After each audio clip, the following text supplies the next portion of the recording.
మేమెందుకు ఇది అవుతాం? నేనేమంటున్నానంటే, ఒక బిడ్డకి, కడుపున పుట్టినటువంటి బిడ్డకి పేరు పెట్టాలంటే శాస్త్రాలు చూస్తారు, రాశి ఫలాలు చూస్తారు, పితరుల పేరు చూస్తారు, తల్లిదండ్రుల పేరు చూస్తారు. రేపొద్దున పెద్దోడైన తర్వాత ఆ పేరు వాడు పిలిచేటప్పుడు అవహేళనకి ఏమన్నా గురి అవుతాడని చెప్పేసి ఆలోచించి మంచి పేరు పెడతారు. అట్లాంటిది రాష్ట్రానికి పేరు పెట్టాలంటే ఏంటి? అమరావతి. ఏంటి అమరావతి అంటే? అమరావతి అంటే ఒకప్పుడు దేవతలు పరిపాలించిన రాజ్యం. అమరావతి అంటే నదీ ఒడ్డున ఉన్నటువంటి ఒక కండగలిగినటువంటి ప్రాంతం. అమరావతి అంటే బౌద్ధుడు నడయాడినటువంటి ప్రాంతం. అమరావతి అంటే గొప్ప చరిత్ర ఉన్నటువంటి ప్రాంతం. అమరావతి అంటే మరణం లేనటువంటి ప్రాంతం అని అర్థం.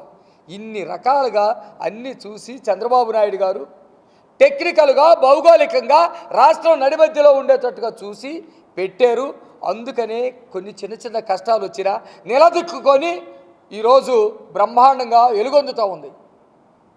రైతులు కేవలం వాళ్ళ కోసం ఇవ్వాల, రాష్ట్ర ప్రజల హక్కు. అలా పేరు పెడతారు.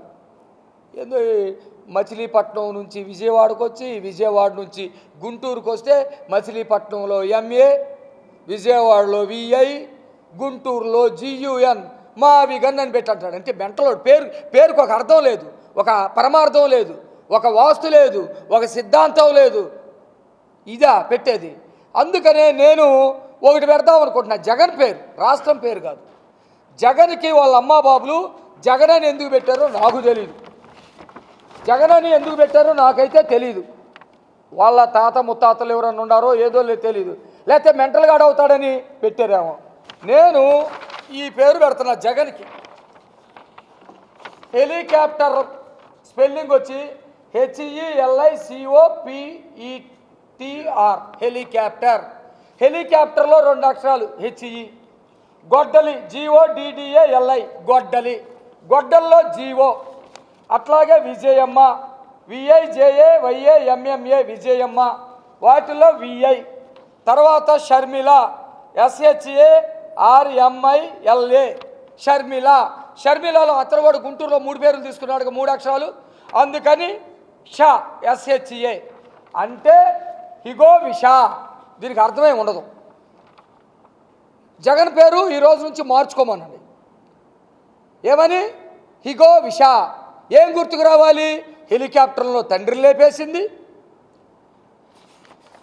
గొడ్డల్లో జీవో బాబాయిని లేపేసింది, ప్రాణం ఇచ్చి పాలిచ్చి పెద్ద చేసినటువంటి విజయమ్మని రోడ్డు మీదకి నెట్టేసింది, సొంత చెల్లెల్ని అంగాంగాలు వర్ణిస్తూ ఆమెకి వేరే వాళ్ళతోటి అక్రమ సంబంధాలు అంటగట్టుతూ ఆమెని ఆవేదనకు గురి చేసింది. ఈ పేరు అయితే ఇగో విషా అని జగన్ పేరు మార్చుకుంటే బాగుంటుందని చెప్పేసి నేను సూచిస్తా ఉన్నా. దీనికి అర్థం లేదండి, పెద్దగా అర్థాలు ఏం అవసరం లేదు. జగన్మోహన్ రెడ్డి అట్లా మాట్లాడుతున్నాడు కాబట్టి అర్థం లేకుండా ఈ రోజు నుంచి జగన్మోహన్ రెడ్డిని హిగో విషా అని చెప్పి పిలవాలని చెప్పేసి నేను పెడతా ఉన్నా.